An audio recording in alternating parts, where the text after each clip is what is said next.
سارے جہاں سے اچھا ہندوستاں ہمارا، ہم بلبلیں ہیں اس کی، یہ گلستاں ہمارا ہمارا سارے جہاں سے اچھا۔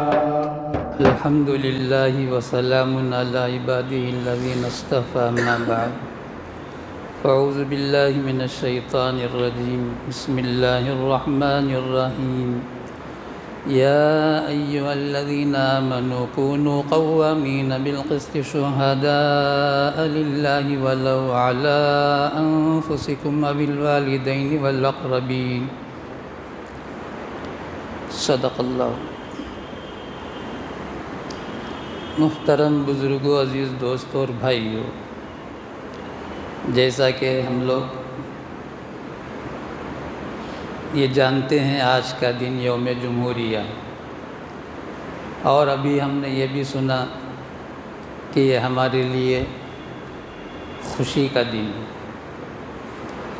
یقیناً یوم آزادی ہو یا یوم جمہوریہ ہو، اس کو منانے کا پہلا حق مسلمانوں کا۔ یوم آزادی ہو یا یوم جمہوریہ ہو، اس کو منانے کا پہلا حق مسلمانوں کا، اس لیے کہ جتنی قربانیاں مسلمانوں نے اس عنوان سے دی ہیں، اس کا تصور بھی آج ہمارے لیے مشکل ہے۔ اتنی قربانیاں، اور بالخصوص امت مسلمہ کا سرمایہ جسے ہم بولتے ہیں، کیپٹل، علماء کرام۔ اور ہم جب تاریخ کو غور سے دیکھتے ہیں، 1500 سالہ تاریخ جو ہمارا اسلامی تاریخ کہلاتا ہے، شروع سے لے کر آج تک علماء سے ہی عوام کو دور کرنے کے لیے ہزاروں کو ہر زمانے میں شہید کیا گیا۔ اس ہندوستان کی آزادی کے لیے بھی ہزاروں علماء کو شہید کیا گیا، صرف اس لیے کہ عوام کا جوڑ علماء سے نہ رہے۔ علماء ہی اسلام کی اور مسلمانوں کی حفاظت کے ضامن ہیں۔ اصل تو اللہ تبارک و تعالی حافظ ہیں، محافظ ہیں، لیکن اسباب کے طور پر دنیا کو اللہ تبارک و تعالی نے دارالاسباب بنایا۔ پورا نظام اللہ تعالی اسباب کے تحت چلاتے ہیں۔ بڑی سے بڑی تاریخ لے لیں، چھوٹی سے چھوٹی تاریخ لے لیں، اللہ تبارک و تعالی اسباب کے تحت ہی نظام الہی قائم کر رکھے ہیں۔ ایک ہندوستان ہمارا، علامہ اقبال نے جو کہا بالکل صحیح کہا، سارے جہاں سے اچھا ہندوستان ہمارا۔ اس کا مطلب بعض لوگوں نے بطور اعتراضاً مکۃ المکرمہ، مدینۃ المنورہ، مسجد اقصی ملک شام، تو کیا نہیں، اس کا مطلب وہ نہیں ہے۔ 3 جگہ کا تو مقابلہ پوری دنیا نہیں کر سکتی، مکۃ المکرمہ جہاں مسجد اقصی قائم ہے اور مدینہ منورہ، اس کا تو مقابلہ نہیں۔ لیکن اللہ تبارک و تعالی نے جد امجد حضرت آدم علی نبینا علیہ الصلاۃ والسلام کو جب جنت سے اتارا، تو اللہ تبارک و تعالی نے ہندوستان کا انتخاب فرمایا۔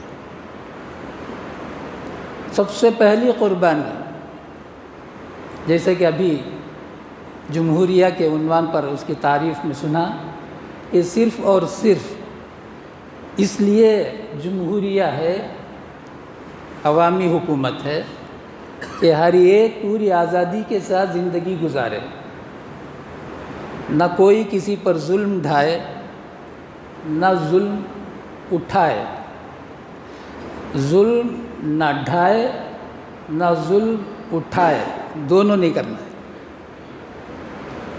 اسی لیے آیت شریفہ جو سورہ نساء کی 165 نمبر ہے تلاوت کی گئی، تو سب سے پہلے جو قربانی ظلم کے خلاف ہوئی ہے وہ بھی اسی سرزمین میں ہوئی ہے۔ اتفاق کی بات وہ ایودھیا اسی زمین پر ہوئی۔ حابیل قابیل آدم علیہ نبینا علیہ الصلاۃ والسلام کے 2 بیٹے، اس وقت کی شریعت یہ تھی جڑواں بچے ہوتے تھے جس کے ساتھ ایک لڑکا ایک لڑکی پیدا ہوتے تھے، تو جو لڑکا لڑکی پیدا ہوئے اس کے بعد کے جو لڑکا لڑکی ہوتے تھے تو اس لڑکے سے اس لڑکی کا نکاح، اس لڑکی سے اس لڑکے کا نکاح، تو قابیل کے ساتھ جو لڑکی پیدا ہوئی شریعت کے اعتبار سے اس وقت حابیل کے لیے وہ بیوی بنتی تھی، اور حابیل کے ساتھ جو لڑکی پیدا ہوئی وہ قابیل کے لیے بیوی بنتی تھی، یعنی نامحرم تھی، محرم بننے کے لیے یعنی بیوی بننے کے لیے نامحرم تھی، باقی آپس میں دونوں نامحرم نہیں ہیں، محرم ہے، ان سے نکاح حرام ہے۔ اس وقت کی شریعت یہ تھی۔ تو جب مسئلہ آیا تو قابیل نے کہا نہیں، میرے ساتھ جو لڑکی پیدا ہوئی میں اسی سے نکاح کروں گا۔ ہم جانتے ہیں، مجھے قصہ دہرانا نہیں ہے، مجھے قربانی پر بولنا ہے۔ حابیل نے کہا نہیں، شریعت تو یہ ہے کہ آپ کے ساتھ جو پیدا ہوئی اس سے میں نکاح کروں گا، میرے ساتھ جو پیدا ہوئی آپ نکاح کریں گے۔ آدم علیہ نبی علیہ الصلاۃ والسلام نے کہا لاؤ دونوں قربانی اپنے طرف سے، جس کی قربانی قبول ہو۔ حابیل کی قربانی قبول ہو گئی، قابیل کی قربانی قبول نہیں ہوئی، تو اس نے دھمکی دیا میں جو قتل کر دوں گا، دھمکی تک نہیں تھا، قتل بھی کر دیا، شہید ہو گئے۔ تو مزار آج ایودھیا میں اس کے قرب جوار میں ہے حابیل کی مزار۔ بات میری نہیں ہے، پکی بات ہے۔ تو یہ قربانی کا جو سلسلہ ہوا اسی سرزمین سے شروع ہوا، اور اسی سرزمین سے آدم علیہ السلام جدہ پہنچے ہیں، وہاں کعبۃ اللہ شریف میں طواف کے لیے پہنچے ہیں۔ تو ہندوستان معمولی ملک نہیں ہے۔ اس کے علاوہ رحمت للعالمین صلی اللہ تعالی علیہ وسلم جب نبی بن کر دنیا میں ظاہر ہوئے تو روایت میں ہے کیرلا کا راجہ سفر کر کے پہنچا رحمت دو عالم صلی اللہ تعالی علیہ وسلم کی خدمت میں، اور اسلام قبول کیا، واپس آیا اور کیرلا میں مسجد بنوایا جو آج تک باقی ہے۔ تو اسلام تو 1500 سال پہلے ہندوستان میں آ چکا ہے۔ اس کے بعد محمد بن قاسم جن کی عمر 18 سال، عبد الملک ابن مروان کی حکومت، عبد الملک ابن مروان کی حکومت میں ہندوستان پر چونکہ ہندوستان کا راجہ عرب کے ایک جہاز کو قبضہ کر لیا تھا، شکایت پہنچی تو مقابلے کے لیے لشکر بھیجا تو محمد بن قاسم کا انتخاب ہوا۔ عمر ان کی 18 سال، یاد رکھیں۔ ہندوستان میں آئے، کامیاب ہوئے، ہزاروں ہندو مسلمان ہوئے اور لاکھوں ہندو جانثار ہوئے۔ جانثار کا مطلب یہ ہے کہ محمد بن قاسم پر جان دینے کے لیے تیار تھے۔ بہرحال تکوینی امور غالب آتے ہیں، قدرت ہمیشہ غالب آتی ہے، تدبیر ہمیشہ مغلوب ہوتی ہے۔ محمد بن قاسم اس کم عمری میں سپہ سالار بن کر جو کارنامہ انجام دیا، اور وہاں مسجد بھی بنی، آج بھی وہ مسجد ہے۔ حضرت اقدس مولانا مفتی تقی صاحب عثمانی دامت برکاتہم فرماتے ہیں اس مسجد میں جانے کا اتفاق ہوا، دوگانہ نماز ادا کرنے کی مجھے توفیق ہوئی، آج تک بھی مسجد ہے۔ تو گویا 1400 سال سے ہندوستان اسلام سے متاثر ہے، چپ کے ایسے ویسے متاثر نہیں ہے، کافی گہرائی اور گہرائی کے ساتھ متاثر ہندوستان کا ملک۔ اس کے بعد ہم چلیں گے تو محمود غزنوی سب سے پہلا وہ بادشاہ ہے جو ہندوستان میں مکمل بادشاہ بن کر اسلامی طرز پر حکومت کیا ہے۔ وہیں پر علامہ اقبال نے کہا ایک ہی صف میں کھڑے ہو کے محمود ایاز، نہ کوئی بندہ رہا نہ کوئی بندہ نواز۔ اس وقت فتح پانے کے بعد ہندو جو غلام اور باندی کی شکل میں ہوئے، محمود غزنوی کے حصے میں وہی ایاز آیا جو ہندو گھرانے کا ایک لڑکا تھا۔ ایسی تربیت کیا، محمود غزنوی کے سامنے محمود غزنوی کی سلطنت میں وزیر اعظم بنا۔ تو یہ وہاں سے تقریباً 750-800 سال تک مسلمانوں کی حکومت ہندوستان میں رہی۔ لیکن محمود غزنوی کے بعد نقشہ بدل گیا۔ اعلاء کلمت اللہ کے لیے لڑائی نہیں ہوئی، بلکہ حکومت کے حصول یابی کے لیے لڑائی ہوتی رہی۔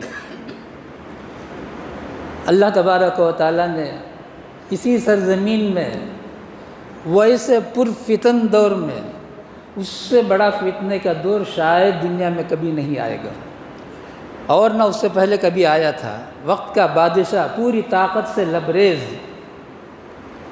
اکبر، جلال الدین اکبر، دین الہی کے نام سے پورے ہندوستان کا نقشہ جو اسلامی تھا بدل دیا۔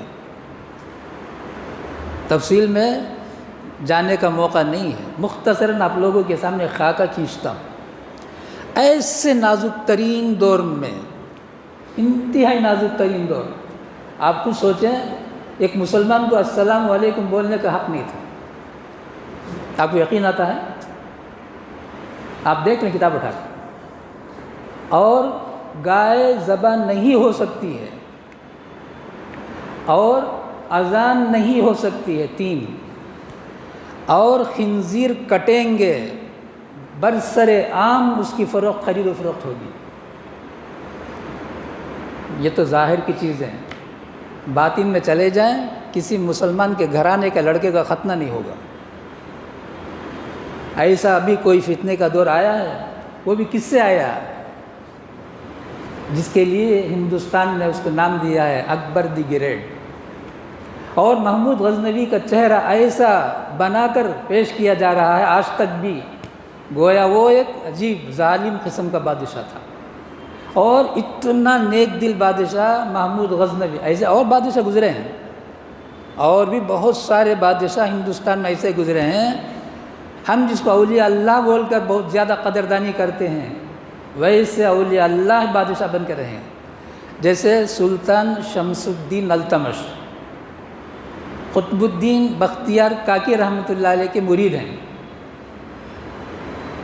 کتنے بڑے ہیں حضرت قطب الدین بختیار کاکی؟ وہ کون ہیں؟ خواجہ معین الدین چشتی رحمۃ اللہ علیہ کے خلیفہ ہے۔ خواجہ معین الدین چشتی رحمۃ اللہ علیہ کون ہیں؟ رحمۃ للعالمین صلی اللہ تعالی علیہ وسلم نے فرمایا، معین الدین جاؤ ہندوستان، کام کو تم سے لینا ہے۔ ایسی ہستی ہندوستان میں ہے۔ اور جب آئے تو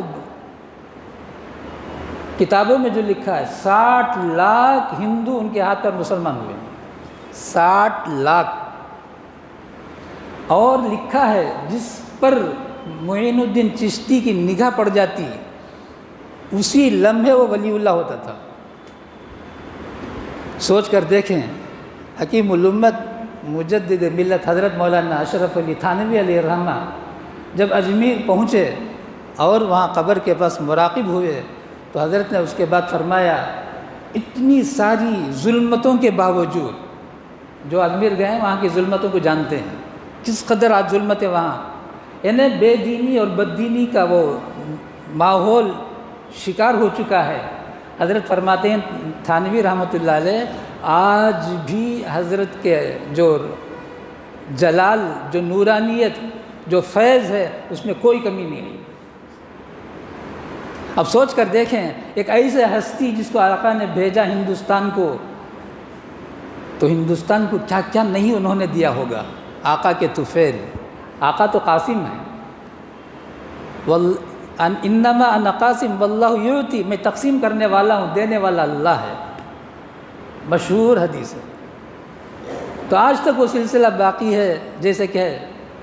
اور اکبر جلال الدین کا جو تذکرہ کیا، ویسے پرفتن دور میں اللہ تعالیٰ نے یہ ایک آدمی کو کھڑا کیا، اللہ نے کھڑا کیا، جس سے اللہ تعالیٰ کو دین کا کام لینا ہے۔ بچپن سے اللہ تعالیٰ اس کی ایسی تربیت ہر طرح سے کرتے ہیں، ہر طرح سے، پوری حفاظت کرتے ہیں، جسمانی اعتبار سے، روحانی اعتبار سے، اخلاق کے اعتبار سے، تاکہ جب کام لینے کا وقت آئے کوئی انگلی نہ اٹھائے۔ جیسا کہ آقا کی تربیت اللہ تبارک و تعالیٰ نے فرمایا، ساروں کی زبان صادق اور امین کے ساتھ۔ تو مجدد الفسانی رحمۃ اللہ علیہ کھڑے ہوئے اکیلے، اسلام جو کچھ خدمات ہوئے ہیں، یہ ایک آدمی اللہ تعالیٰ کی ذات پر بھروسہ کر کے جب کھڑا ہوا ہے، اللہ تعالیٰ نے لاکھوں سے ویسا کام نہیں لیا، ایک سے وہ کام لیا۔ پوری تاریخ ہمارے پاس ہے، اسلامی تاریخ ہمارے پاس اتنا محفوظ ہے، اتنی محفوظ ہے، کسی کے پاس تاریخ ہی نہیں ہے۔ اور تاریخ ہے تو بھی گول مول کی تاریخیں ہیں، لیکن جتنی تاریخ حضرات انبیاء علیہ السلام کے اللہ تبارک و تعالیٰ نے قرآن پاک میں نازل فرمایا، رحمت دو عالم صلی اللہ تعالیٰ علیہ وسلم نے سنایا، ساری چیزیں محفوظ حدیث کی کتابوں میں، ڈھیر ساری حدیث کی کتابیں۔ سیاہ ستہ تو بہت مشہور ہے، اس کے علاوہ بھی سیاہ کی کتابیں ہیں حدیث کی، سب میں رحمت دو عالم صلی اللہ تعالیٰ علیہ وسلم کی صحیح حدیثیں ہیں۔ اب یہ صحیح حدیث کا مطلب یہ نہیں کہ نعوذ باللہ جو عام طور سے بولتے ہیں ضعیف حدیث، ضعیف کے نام سے ہم کو کمزور کرتے ہیں، لفظ ضعیف سے ہمارے ایمان کو کمزور کرتے ہیں، یہ سب ٹاپک نہیں ہے، مجھے تو کچھ اور بولنا ہے۔ لیکن چونکہ ہم ہندوستانی ہیں، ہندوستانی تاریخ سے ہم کو کچھ واقفیت کی بھی ضرورت ہے۔ اب اس کے بعد جیسے کہ ابھی سنے، ایسٹ انڈیا کمپنی کے نام سے انگریز آ کر، یہ ہماری کمزوریاں تھیں جس کی وجہ سے وہ آ کر یہاں قدم جمائے، ورنہ اورنگزیب عالمگیر رحمۃ اللہ علیہ سے پہلے ہی وہ آ چکے تھے، اورنگزیب نے انہیں خالی کر دیا تھا، بھانپ لیا۔ اتقوا فراست المومن فإنہ ینظر بنور اللہ، مومن کی فراست سے ڈرو اس لیے کہ وہ اللہ کے نور سے دیکھتا ہے۔ اورنگزیب عالمگیر رحمۃ اللہ علیہ حافظ قرآن تھے، عالم دین تھے، اور حکومت بھی کرتے تھے، کیسی شاندار حکومت کی انہوں نے۔ یہ سب تاریخ ہیں، اگر ہمیں معلوم ہے تو الحمدللہ، یعنی ہم کو فخر کرنی چاہیے کہ ہم جو ہندوستان میں آئے ہیں، حب الوطنی من الایمان، یہ ایک حدیث ہے۔ عام طور سے علماء کے درمیان اس حدیث پر بحث ہوتی ہے، لیکن مجدد الفسانی رحمۃ اللہ علیہ نے اپنی کتاب میں لکھا یہ حدیث صحیح ہے، اس کے روایت ثقہ ہے۔ مجدد الفسانی رحمۃ اللہ علیہ کا ملفوظ ہے، میرے پاس کتاب موجود ہے۔ یعنی وطن سے محبت کرنا یہ بھی ایک ایمان کی علامت ہے۔ اب ہم ہندوستان میں پیدا ہوئے ہیں تو ہندوستان سے محبت بھی ہمارے ایمان کا ایک حصہ ہے۔ محبت ہمیں ہونی ہے۔ محبت کب ہوگی؟ جب اس کی خوبیاں، اس کے کمالات ہمارے سامنے آئیں گے، اسے ہم ذہن نشین کریں گے تو ہماری محبت میں اضافہ ہوگا، اور مطلوب ہے شریعت میں۔ اللہ کے رسول چاہتے ہیں کہ میری امت کا فرد اپنے اپنے ملک کی محبت میں رہے، تب جا کر کچھ کر سکتا ہے۔ جیسے ہمارے بڑوں نے اپنا سرمایہ کھویا تو ہم بھی اپنے سرمایہ کو استعمال کریں اور رجال تیار کریں، ایسے افراد کو تیار کریں جو کبھی بھی بھولے سے بھی کسی پر ظلم نہ کرنے پائیں اور ظلم نہ اٹھانے پائیں۔ تو مجدد الفسانی رحمۃ اللہ علیہ بالکل صفایا کیا، اور جیسے ابھی بتایا سلطان شمس الدین التمش ایک بادشاہ ہیں، ہندوستان کے بادشاہ ہیں، کامیاب بادشاہ ہیں۔ قطب الدین بختیار کاکی رحمۃ اللہ علیہ کا انتقال ہوا تو نماز جنازے کے لیے انہوں نے وصیت کیا ایسا آدمی نماز پڑھا ہے جو بالغ ہونے کے بعد کسی اجنبی یا عورت کو نہ دیکھا ہو، نامحرم عورتوں کو نہ دیکھا۔ جنازہ تیار ہے، مشہور قصہ ہے، یہ سب کوئی ایسا قصہ نہیں ہے کہ آپ لوگ نہ جانتے ہو۔ اعلان پر اعلان ہو رہا بھائی وہ آئے اور آ کر نماز پڑھیں جنہوں نے، تو کیا وہاں کوئی علماء نہیں تھے؟ علماء نہیں تھے۔ آخر آئے تو کون ہے؟ سلطان شمس الدین التمش آگے بڑھے، حضرت نے میرا راز فاش کر دیا۔ کیا حضرت سے جا کر انہوں نے کبھی کہا کہ میں نے کسی نامحرم کو نہیں دیکھا؟ حضرت وقت کے بہت بڑے قطب تھے، نام بھی قطب ہیں۔ تو آگے بڑھ کے سلطان شمس الدین التمش نماز پڑھائے۔ آج ہے کوئی یہ دعویٰ کرنے کے لیے کہ میں نامحرم پر کبھی نگاہ نہیں پڑی۔ تو بعد میں یہ کہنا جا رہا ہوں کہ ہم یہ سمجھتے ہیں دنیا میں جینے کے لیے بہت ساری وہ چیزیں جس کو اللہ تبارک و تعالیٰ نے حرام قرار دیا اور ہم اس کو اپنا رہے ہیں، اور ہم یہ سمجھ رہے ہیں اس کے بغیر جی نہیں سکتے ہیں۔ بادشاہ جی سکتا ہے، ہر انسان جی سکتا ہے، شریعت اسی کو بولتے ہیں، رحمت ہے شریعت۔ قرآن بھرا ہوا ہے، شریعت کو اللہ تعالیٰ نے رحمت رحمت رحمت کہا۔ شریعت پر عمل کرنا کیسے آدمی کو تکلیف ہو جائے گی، کیسے دشوار ہو جائے گی۔ اب جیسے مدنی زندگی 10 سالہ ہے، مدنی زندگی 10 سالہ، ابو بکر صدیق رضی اللہ تعالیٰ عنہ کی خلافت کا زمانہ 2.5 سال، عمر فاروق رضی اللہ تعالیٰ عنہ کی خلافت کا زمانہ 6 سال۔ تو دیکھیں زیادہ سے زیادہ ایک 20 سال، یہ 20 سال جو محنت ہوئی ہے دنیا میں، بالاتفاق 1000 سال تک اس کا اثر رہا ہے۔ 1000 سال تک نہ سود نہ رشوت، تو محنت اس کو بولتے ہیں۔ پورے عالم میں کہیں سود کا نام و نشان نہیں، کہیں رشوت کا نام و نشان نہیں، اتنا زور چلا اسلام کا۔ اسلام ویسا مذہب ہے جس کو اللہ نے اپنے فضل سے ہمیں عطا فرمایا۔ اللہ ہم کو اس کی قدر جاننے کی توفیق عطا فرمائے۔ تو حضرات انبیاء علیہم السلام کو جو اللہ تبارک و تعالیٰ نے مبعوث فرمایا اور آسمانی کتابیں نازل فرمائی، سب کا واحد مقصد بیک گراؤنڈ، جیسے کہ ابھی آپ نے سنا کہ کوئی انسان کسی پر ظلم نہ کرے اور نہ کوئی اس پر ظلم کرے۔ جو آیت شریفہ پڑھا ہوں ایسی ہی آیت سورہ مائدہ میں بھی ہے، ذرا سی تبدیلی کے ساتھ، یعنی الفاظ کے آگے پیچھے ہونے کے ساتھ۔ کیا ہے؟ اور مقصد کیا؟ صرف انصاف قائم ہو، عدل و انصاف قائم ہو دنیا کے اندر۔ بقیہ نماز، روزہ، زکوٰۃ، حج یہ عبادات کی شکل میں سے ہے۔ اس کے لیے اللہ تبارک و تعالیٰ نے کائنات کو پیدا نہیں کیا ہے، عبادت کے لیے پیدا کیا۔ کون سی عبادت؟ اس قسم کی عبادت ہے، یہ بھی عبادت ہے، وہ بھی عبادت ہے، لیکن ہم نے جس کو صرف دین سمجھا، نماز کو، روزے کو، زکوٰۃ کو، حج کو، وہ نہیں ہے۔ وہ بھی ہے لیکن وہ فقط نہیں ہے، اس کے ساتھ ساری چیزیں ہیں جو نبی پاک صلی اللہ تعالیٰ علیہ وسلم کے ذریعے سے اللہ تبارک و تعالیٰ نے ہمیں عطا فرمائی۔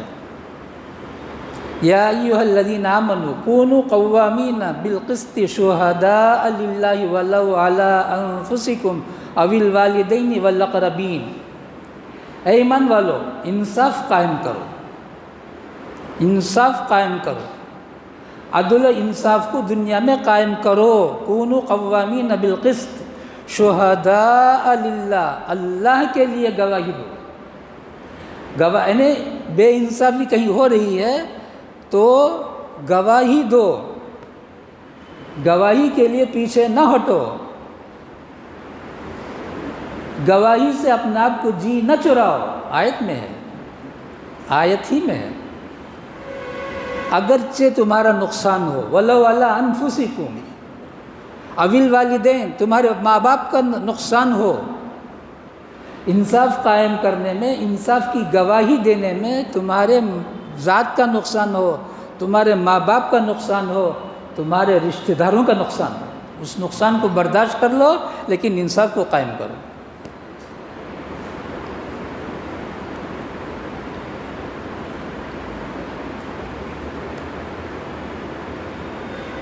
آگے اللہ تبارک و تعالیٰ فرماتے ہیں إِن يَكُنْ غَنِيًّا أَوْ فَقِيرًا۔ اب اللہ تعالیٰ آگے ہی فرماتے ہیں انصاف قائم کرنے میں یہ مت دیکھو یہ مالدار ہے، یہ مت دیکھو یہ غریب ہے، بھئی یہ مالدار ہے اس کے حق میں فیصلہ کرنا چاہیے، نہیں یہ بھی مت دیکھو، بھئی یہ غریب ہے اس کی طرفداری میں فیصلہ کرو۔ کیوں؟ ہو سکتا ہے بھئی یہ غریب آدمی ہے، اس کے خلاف ہم فیصلہ کر دیں گے، بیچارہ کیا ہوگا، یہ تم سوچنے کی ضرورت نہیں ہے۔ دونوں کے لیے خیر خواہ اللہ ہے، فاللہ اولیٰ بہما۔ إِن يَكُنْ غَنِيًّا أَوْ فَقِيرًا فَاللَّهُ أَوْلَىٰ بِهِمَا، اللہ تبارک و تعالیٰ نے فرمایا۔ اللہ تبارک و تعالیٰ ان کا بھی خیر خواہ ہے، ان کا بھی خیر خواہ ہے، لیکن تمہارے سامنے جب مسئلہ آیا ہے تم انصاف کو قائم کرو، اگر ضرورت پڑی تو انصاف کی گواہی دینے کے لیے تیار رہو۔ اور آدمی انصاف سے کیوں ہٹتا ہے؟ یا تو محبت کی وجہ سے ہٹتا ہے، یا تو عداوت اور دشمنی کی وجہ سے ہٹتا ہے۔ تو مائدہ میں یہی آیت نازل کی اللہ تبارک و تعالیٰ نے، وہاں کا انداز الگ ہے۔ کیا؟ یا ایھا الذین آمنوا کونوا قوامین للہ شہداء بالقسط، ایمان والو اللہ کے لیے کھڑے ہو جاؤ، کیا؟ انصاف کی گواہی دینے کے لیے۔ کونوا قوامین للہ شہداء بالقسط، آگے ولا یجرمنکم شنآن قوم علی الا تعدلوا اعدلوا هو اقرب للتقوی۔ دیکھو کہیں ایسا نہ ہو تم کسی کی دشمنی میں، کسی کی عداوت میں، کسی کی بغض میں اس کے خلاف فیصلہ کرنے کے لیے آمادہ ہو کر انصاف کو ہاتھ سے نہ جانے دو، انصاف کو آگے جانے نہ دو۔ اعدلوا، انصاف کو قائم کرو، چاہے وہ دشمن تمہارا دشمن ہی رہے، لیکن انصاف کتنے قصے ہیں نبی علیہ السلام کے زمانے میں، صحابہ کے زمانے سے لے کر آج تک بھی دشمنی ہے، لیکن انصاف کو ہاتھ سے جانے نہ دیا۔ یہ ہے اسلام، اسلام یہی سکھاتا ہے۔ یہ کب ایسا ہوگا؟ قوانین کے بنانے سے نہیں ہوگا، CID اور CBI کے گینگ کو پیدا کرنے سے نہیں ہوگا، پولیسوں میں اضافہ کرنے سے نہیں ہوگا۔ اللہ تبارک و تعالیٰ فرماتے ہیں قرآن پاک اس آیت کے آخر میں، اللہ تمہارے عمل سے پورا باخبر ہے۔ دونوں آیت کے ختم میں اللہ تبارک و تعالیٰ فرماتے ہیں اللہ تبارک و تعالیٰ تمہارے ہر عمل سے پورا باخبر۔ ابھی میں نے جو عبادت کے بارے میں کہا، حضرت داؤد علیہ نبینا علیہ الصلاۃ والسلام نبی برحق ہیں، زبور ان پر نازل ہوا ہے، بادشاہت بھی اللہ تبارک و تعالیٰ نے ان کو عطا فرمایا، اور انصاف کے لیے 24 گھنٹہ دروازہ کھلا رہتا تھا حضرت داؤد علیہ السلام۔ اور ایسا جتنے انصاف پسند بادشاہ گزرے ہیں 24 گھنٹہ ان کے لیے دروازہ کھلا ہوا تھا۔ رات کے 12 بجے آ کر دروازہ کھٹکھٹائے مقدمہ لے کر، تو دروازہ کھولنے کے لیے تیار اور مقدمہ سن کر فیصلہ کرنے کے لیے تیار، تاریخ دینے کے لیے نہیں۔ آج 15 سال 20 سال تاریخوں پر چلنے لگتا ہے۔ تو ایک دن ان کی خواہش ہوئی، قرآن پاک میں آیت ہے، کیا خواہش ہوئی؟ آج کی رات میں صرف اللہ کی عبادت میں لگا رہوں۔ ایک خواہش ہوئی، آج میرا دروازہ بند رہے گا، لوگوں کے فریاد کے سننے کے لیے آج میرا دروازہ بند رہے گا محل کا۔ اور سپاہیوں کو، دربانوں کو کہہ دیا کہ دیکھو آج رات میں عبادت میں لگا رہوں گا، آج کسی کو بھی اندر آنے نہ دو، پورا انتظام کر لیا، دروازہ بند کر لیا محل۔ اور محل میں حضرت کا کمرہ، چھت میں سے 2 آدمی اتر کر آ گئے، چھت میں سے 2 آدمی اتر کر آ گئے۔ کون بولتا ہے؟ قرآن بولتا ہے، اللہ تبارک و تعالیٰ قرآن پاک میں آیت نازل فرما رکھا ہے۔ وہ آیت پڑھوں گا تو ہم پر سجدہ واجب ہو جائے گا، اس کے بعد کی آیت پڑھوں گا۔ تو آنے کے بعد ان لوگوں نے کہا ہمارا مقدمہ سنیے، یہ میرا بھائی ہے، اس کے پاس 99 بکریاں ہیں، 90 پر 9، میرے پاس یہ 1 بکری ہے، یہ کہتا ہے کہ یہ بکری بھی مجھے دے دے، 100 ہو جائے گا، آپ فیصلہ کریں۔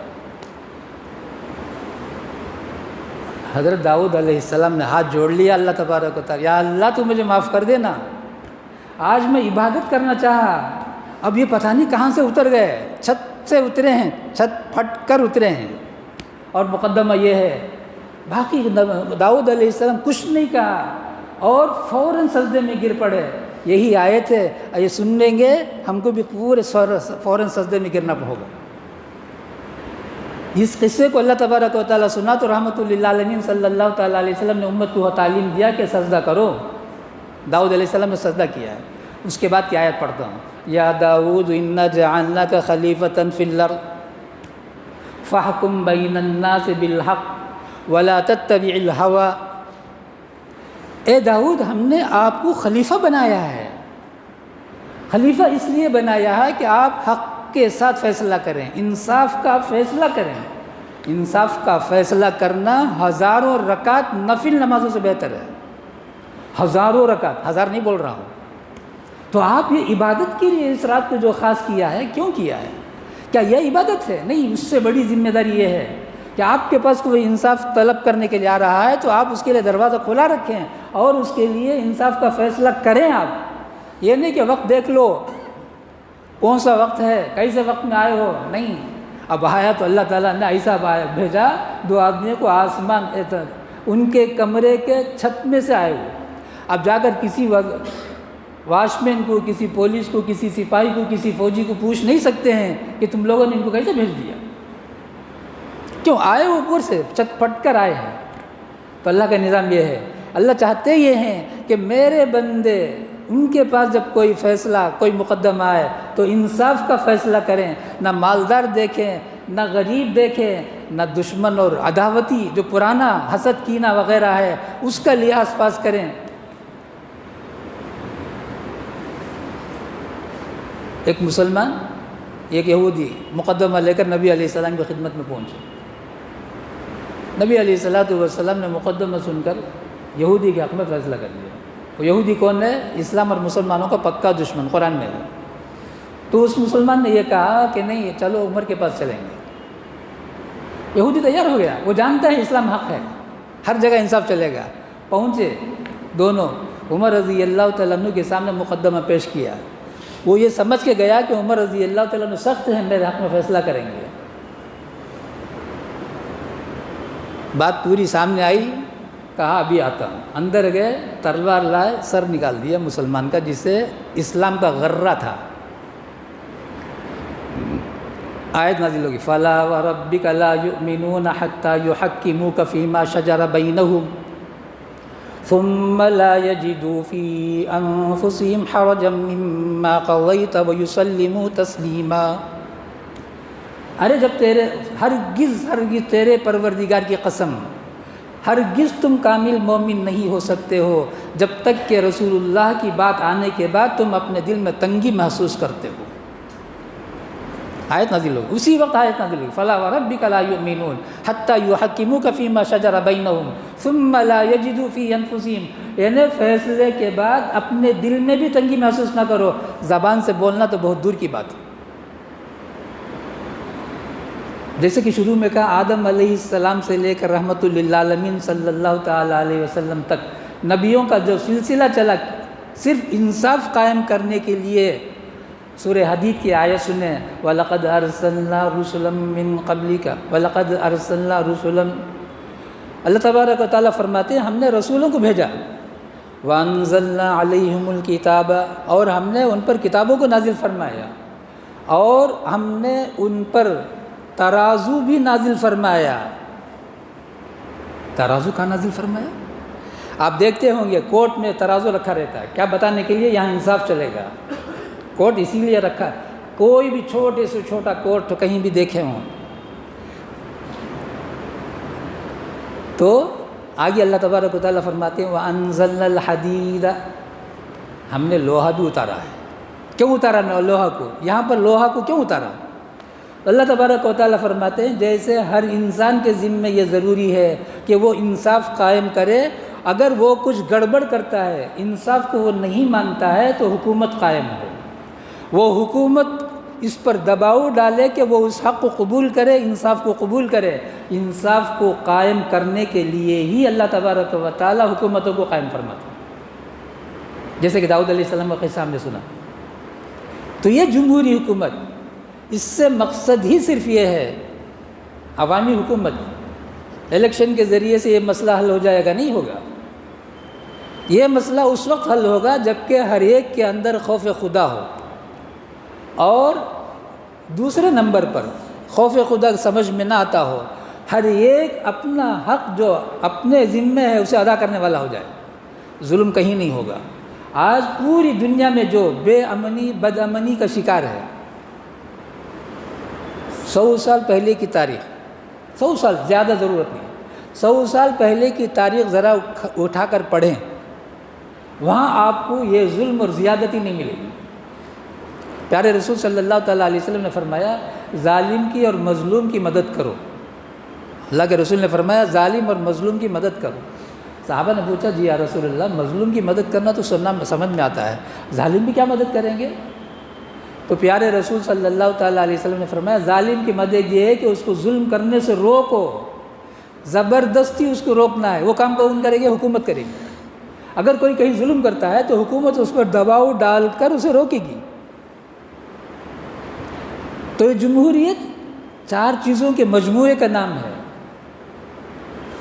ایک طرف عدلیہ، کورٹ جسے بولتے ہیں، دوسری طرف اسمبلی اور پارلیمنٹ، جو فیصلہ یہاں کورٹ میں ہوگا اسے وہ نافذ کریں گے، اور نافذ کرنے میں پورے جو گورنمنٹ سرونٹ ہیں، افیشیل لوگ، وہ پورا تعاون کریں گے پارلیمنٹ اور اسمبلی کی۔ اور یہ افیشیل لوگ جتنے بھی ہیں، یہ قانون نافذ کرنے میں کوئی رکاوٹ بنتا ہے تو پولیس آ کر اسے دستگیری، اسے پکڑیں گے، اسے روکیں گے، اسے سزا دیں گے۔ ساری چیزوں کے ذریعے سے امن و امان قائم ہوگا۔ تو 100 سال پہلے جو امن و امان تھا، اتنی پولیس کی ڈپارٹمنٹ نہیں تھے، اتنی CID اور CBI نہیں تھے، اور پتہ نہیں کیا کیا دنیا میں قائم ہوتے جا رہے ہیں مسلسل، اور جرائم بھی ہوتے جا رہے ہیں مسلسل۔ جتنے قوانین اتنے جرائم، بلکہ قوانین سے بڑھ کر جرائم کی شرح ہے۔ یہ سب کیوں ہو رہا ہے؟ نام کو رہ گیا جمہوری، لیکن جمہوریت کی بو باز بھی نہیں رہی۔ تو اللہ تبارک و تعالیٰ نے یہ جو نظام قائم فرمایا پورے عالم کے اندر، بادشاہت کا، اب اس کے بعد جمہوریت کا۔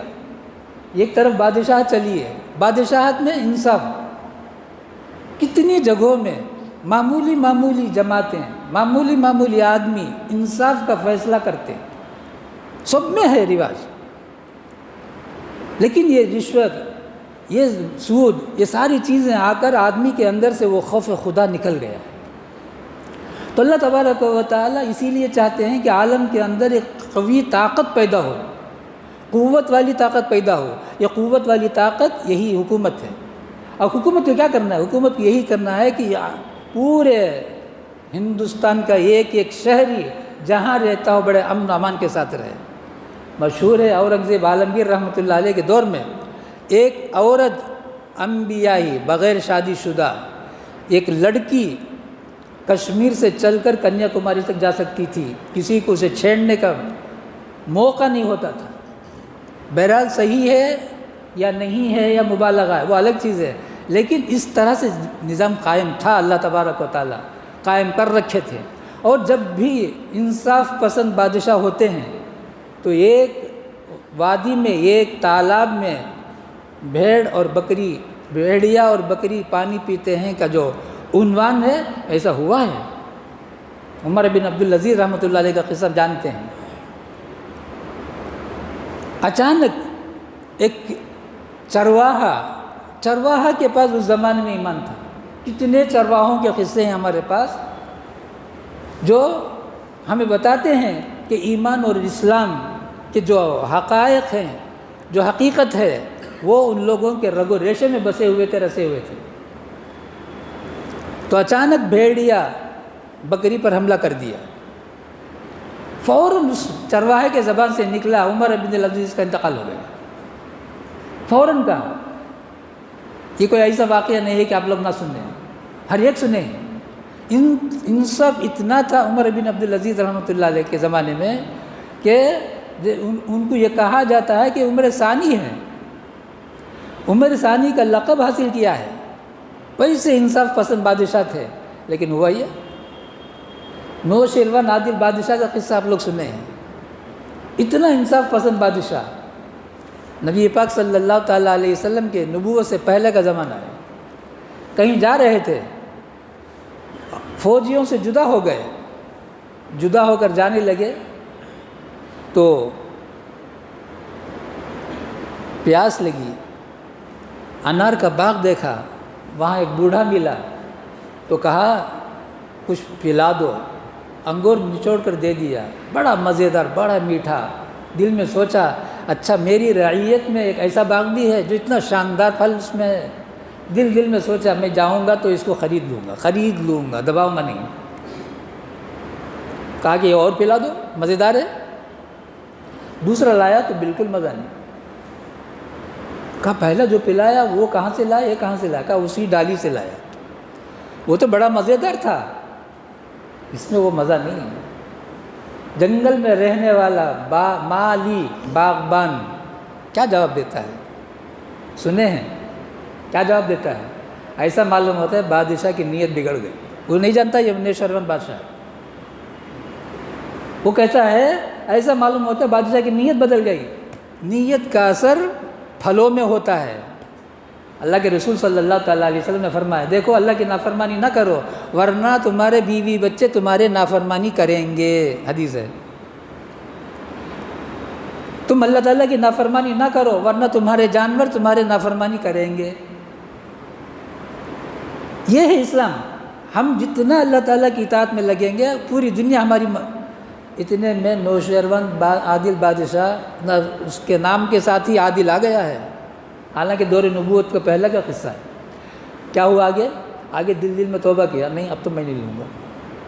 کہا کہ ایک اور پلا دو، اب پہلے سے بھی زیادہ مزیدار تھا وہ۔ پوچھا یہ کیسے کہاں سے لایا؟ کہ وہیں سے لایا ہوں۔ کہا یہ تو بہت بڑا بہت اور مزیدار ہے۔ کہا یہ اسی درخت کا ہے لیکن ایسا معلوم ہوتا ہے بادشاہ نے توبہ کر لیا۔ دل بہلانے کی باتیں نہیں کر رہا ہوں آپ لوگوں کے سامنے، زندگی کے اندر ہم لوگوں کی ایسی اعلان ہے، ہم مشہور ہے بھلائی کر بھلا ہوگا، برائی کر برا ہوگا۔ یہ صرف آخرت کے لیے نہیں ہے، دنیا میں بھی ہوگا۔ بھلائی کرو گے تو بھلائی سمیٹ کر ہمارے پاس آئے گی، برائی کرو گے تو برائی سمیٹ کر ہمارے پاس آئے گی۔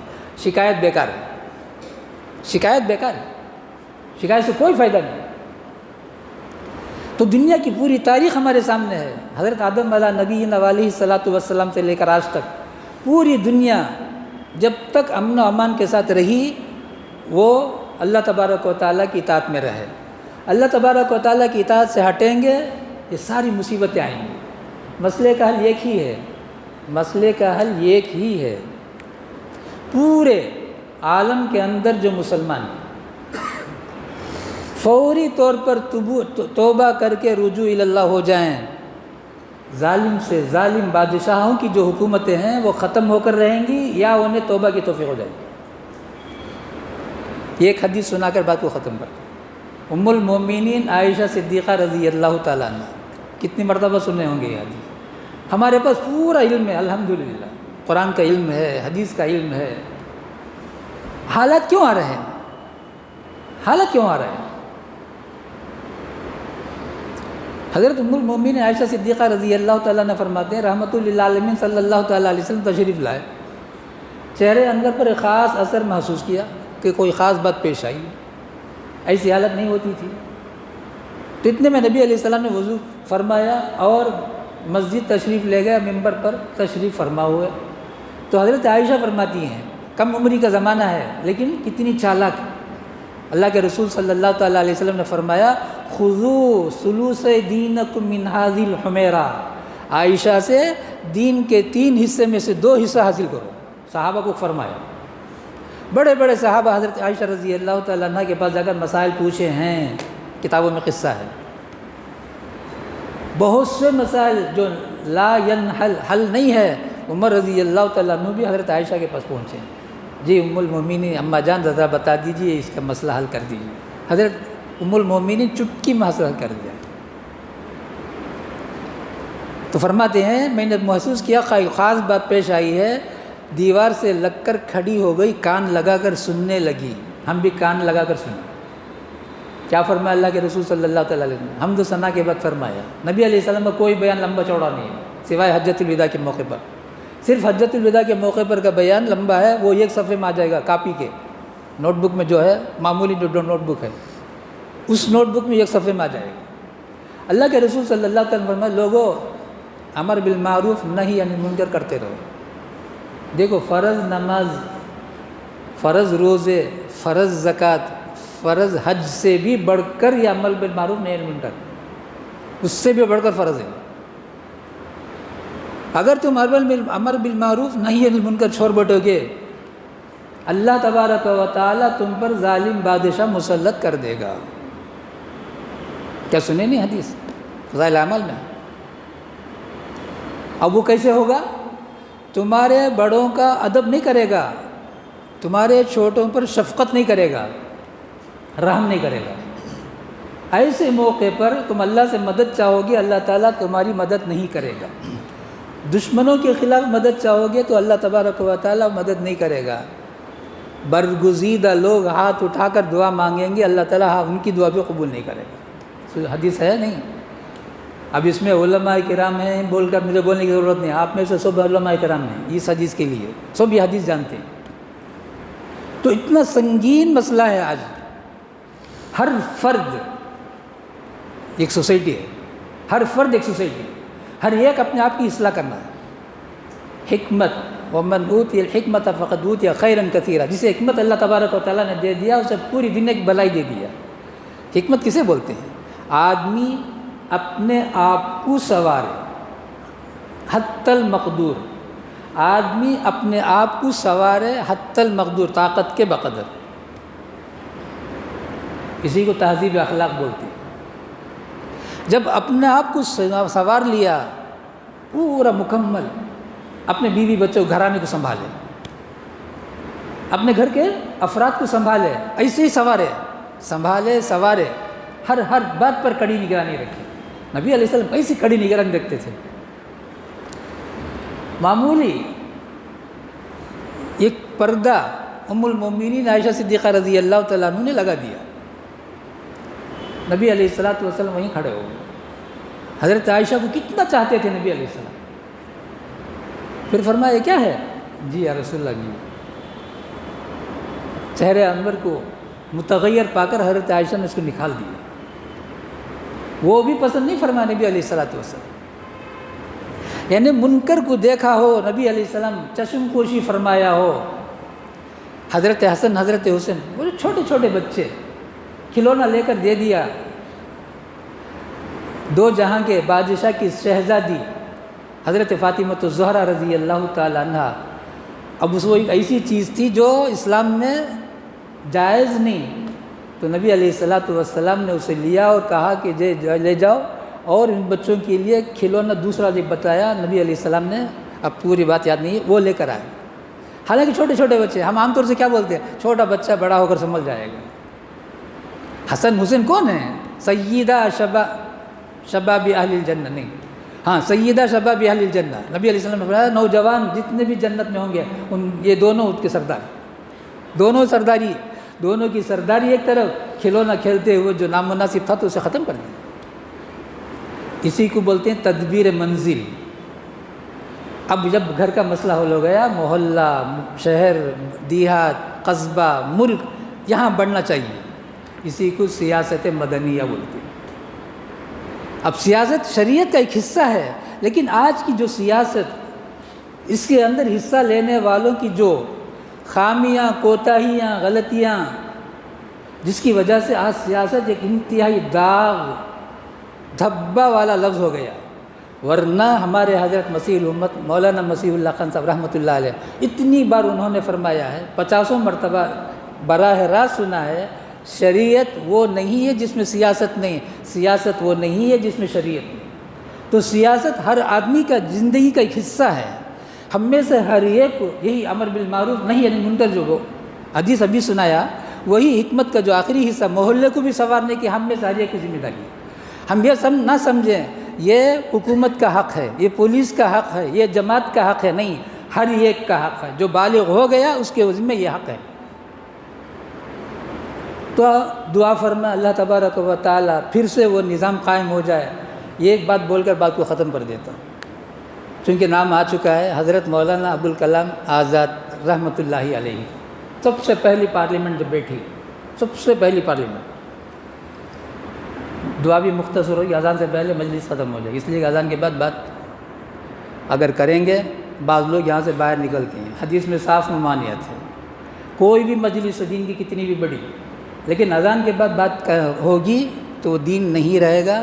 اس لیے کہ احباب جو سننے والے ہیں وہ عمل کرنے کے لیے، میں یہ نہیں کہنا چاہتا ہوں کہ وہ لوگ جانا چاہتے ہیں، اپنے محلے میں نماز پڑھنا چاہتے ہیں، تو ان لوگوں کی رعایت کرتے ہوئے حدیث کی مخالفت نہ ہونے پائے، اذان سے پہلے بات کو ختم کر دیں مصافحہ وغیرہ بھی اس کے چکر میں نہ پڑیں، اذان سے پہلے مسجد سے باہر نکل جائیں اگر کہیں آپ کو جانا ہے۔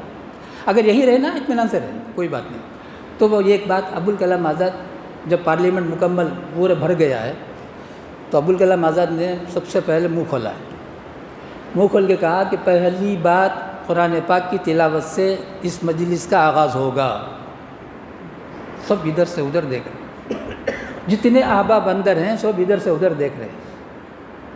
تو کسی نے دبی آواز میں کہا مولانا، مولانا ہی بلاتے تھے، پوری دنیا مولانا بلاتے تھے، مولانا ابوالکلام آزاد بڑے بہترین ترجمان تھے اسلام اور مسلمانوں کے۔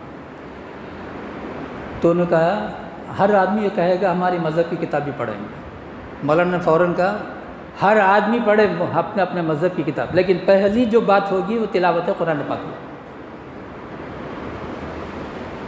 اب منظور افغانستان کے قاری صاحب تھے، یہ سنائے ہیں میرے استاد حضرت اقدس مولانا مفتی سعید احمد صاحب پالنپوری رحمۃ اللہ علیہ نے، حضرت نے سنایا یہ قصہ۔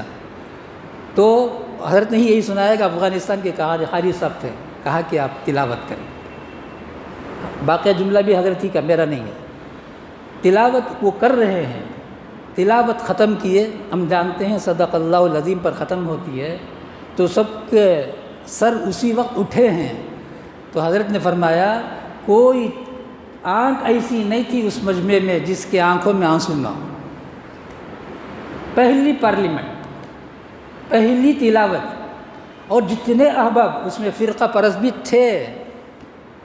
تبھی تو گاندھی نے جب کہا، گاندھی جی نے، کہ ہندوستان کی بقا اور ہندوستان کی ترقی عمر فاروق کی سیاست کے اندر ہے، اسی وقت گھورا صاحب نے، اس کے بعد 2 اکتوبر میں دنیا سے چلنے سے بہت ساری خوبیاں گاندھی کے اندر تھیں۔ پتہ نہیں موت کس حال میں ہوئی، ہو سکتا دین اسلام ان کے اندر بھی آ گیا ہو، ہمیں نہیں معلوم، آگے تو ہم کو بات بھی کرنا نہیں۔ بہرحال جو بات مجھے ذہن میں تھی منتشر الگ الگ متفرق طور پر آپ لوگوں کے سامنے گوش گزار ہو گیا۔ دعا فرمائے اللہ تبارک و تعالی پورے عالم میں خصوصاً ہندوستان میں امن و امان پورے مکمل قائم فرمائے، اور ہر ایک کے حقوق اللہ تبارک و تعالی ادا کرنے کی توفیق عطا فرمائے، ہر ایک کے اندر یہ جذبہ پیدا ہو جائے کہ حقوق کو ادا کرنے والے ہوں۔ وآخر دعوانا الحمدللہ رب العالمین، الحمدللہ رب العالمین، اللہم صلی علی سیدنا و شفیعنا و نبینا و مولانا محمد وبارک وسلم۔ اللہم ارنا الحق حقا وارزقنا اتباعہ وارنا الباطل باطلا وارزقنا اجتنابہ۔ اللہم فقہنا فی الدین وعلمنا القرآن الحکیم۔ اللہم ارنا الحق حقا وارزقنا اتباعہ وارنا الباطل باطلا وارزقنا اجتنابہ۔